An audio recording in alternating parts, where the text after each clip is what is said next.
Hello everyone, welcome back to my YouTube channel once again. Last video में हमने questions किए थे molarity and molality के। आज से हम शुरू करेंगे मोल फ्रैक्शन। मोल फ्रैक्शन को हम एक्स से डिनोट करते हैं। मोल फ्रैक्शन को हम किससे डिनोट करते हैं? एक्स से डिनोट करते हैं। मोल फ्रैक्शन में बेसिकली हमको फ्रैक्शन बताने होते हैं मोल्स के।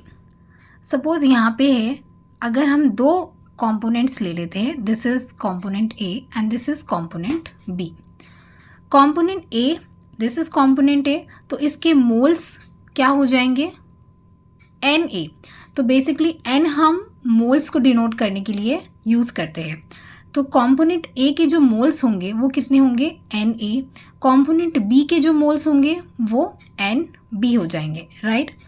मोल फ्रैक्शन जिसको हम एक्स से डिनोट करते हैं, तो कंपोनेंट ए का मोल फ्रैक्शन क्या हो जाएगा? एक्स ए, और कंपोनेंट बी का मोल फ्रैक्शन हो जाएगा एक्स बी, राइट। अब हमें यहाँ पे बताना है mole fraction of component A. Mole fraction of component A, तो हम उसको ऐसे लिखेंगे, X is mole fraction and this is A. So mole fraction of component A equals to moles of A, right, equals to कितना होगा? Moles of A upon total number of moles. नीचे हम denominator में क्या लिखेंगे? Total number of moles, right. हमने यहाँ पे सिर्फ दो कंपोनेंट लिए हैं, तो moles of A plus moles of B. So this is the mole fraction of component A. Similarly mole fraction of component B. So what is the mole fraction of component B? Equals to number of moles of B upon moles of A plus moles of B. So ये हो जाएगा हमारा mole fraction of component B, right. अब देखिए यहाँ पे है कि mole fraction of component A plus mole fraction of component B. तो जितने भी मोल फ्रैक्शन होते हैं वो किसके इक्वल होता है? Which is equals to 1। So mole fractions उनका अगर हम सम करेंगे तो वो कितना आएगा? विच इज वो इक्वल होगा 1 के, राइट। तो ये हमें कैसे पता चला? देखिए, एक लिया है हमने 4 बनानास, यहाँ पे लिया है 1 एप्पल, राइट। अगर हमें फ्रैक्शन निकालना है बनानास का तो हम क्या लिखेंगे? 4/5। 4 हमने क्यों लिखा? बिकॉज 4 बनानास है, और नीचे 5 इसलिए लिखा क्योंकि हमें टोटल का लिखना था। सो this is 4 + 1 5।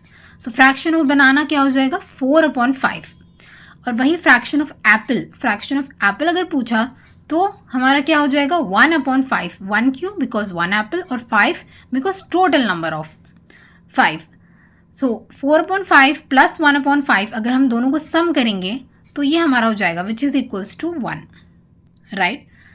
So mole fraction को जब आप सम करते हो, प्लस करते हो, तो वो किसके इक्वल होता है? 1 के इक्वल होता है। मोल फ्रैक्शन जिसको हम एक्स से डिनोट करते हैं is the ratio of number of moles of one component to the total number of moles of all the components, right. यही हमने बात की थी कि मोल फ्रैक्शन क्या है? एक रेशियो होता है। किसका रेशियो होता है? Number of moles of one component, number of moles of एक कंपोनेंट के moles to the total number of moles of all the component. जितने भी कंपोनेंट्स हैं सबके टोटल नंबर ऑफ मोल्स का रेशियो होता है, right, which is present in the solution and it is denoted by letter X. किससे denote करते हैं मोल फ्रैक्शन को? हम एक्स से डिनोट करते हैं। And sum of all the mole fractions in a solutions always equals to 1, right. Sum करेंगे mole fractions का तो वो किसके इक्वल होगा? 1 के इक्वल होगा। देखिए यहाँ पे है mole fraction of component A equals to number of moles of component A upon total number of moles of all the component. Suppose यहाँ पे दो कंपोनेंट है, तो moles of component A and moles of component B.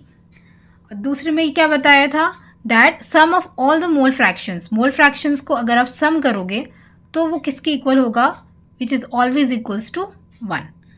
So here mole fraction equals to moles of solute upon total moles.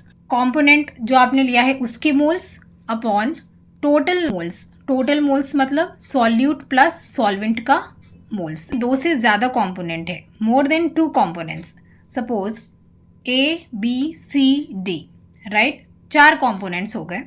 सो यहाँ पे moles क्या हो जाएगा? ए का Na, Nb, C का Nc एंड D का Nd. Mole fraction Xa, Xb, Xc and Xt, right. Mole fraction of component A equals to number of moles of component A upon total moles, मतलब total moles of all the components.